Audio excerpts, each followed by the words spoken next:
To make, organize, export, and import rubrics, click the rubric icon.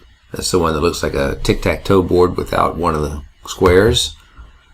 And then go to its gear in the upper right corner of that panel.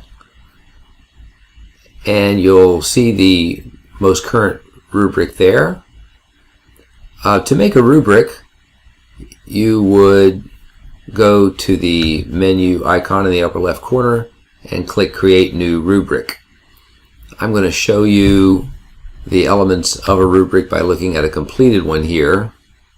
This one's got about 10 lines in it. You can give it a short title. You can give each row a short description.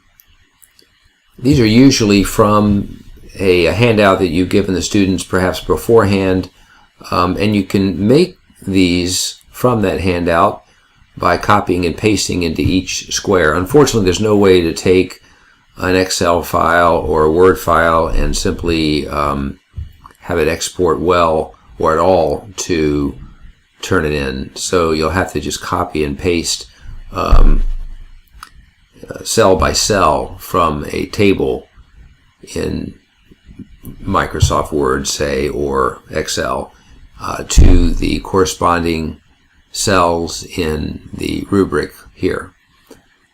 You want to give it a description, and then you want to give it a percentage. This is the percentage that it will carry, the weight it'll carry in 100% paper.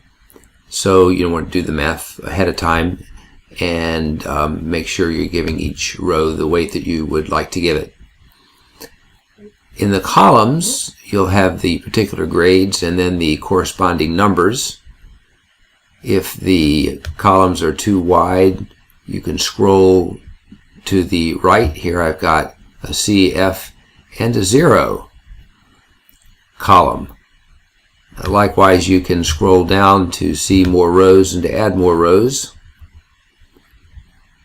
Each time you'd like to add a column, you would click this plus button, and each time you'd like to add a new row, you'd click there as well.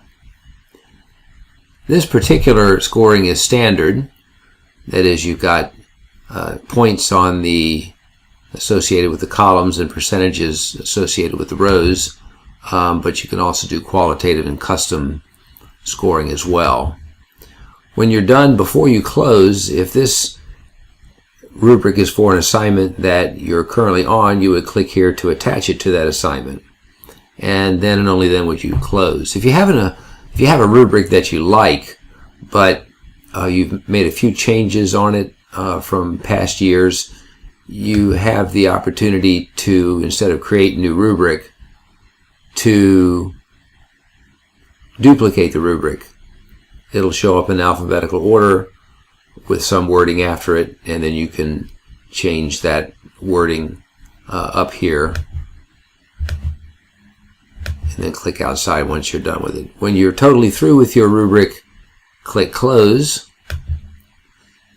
and it's associated with that particular assignment.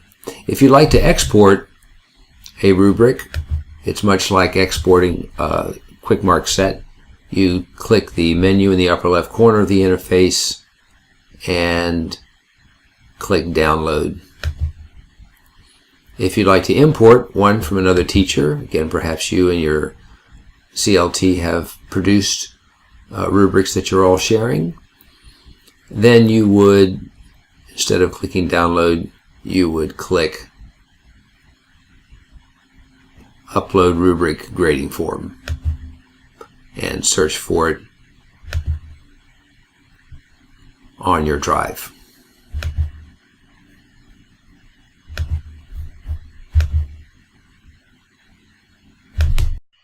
That's how to make, organize, and import rubrics on Turnitin.com through Vision.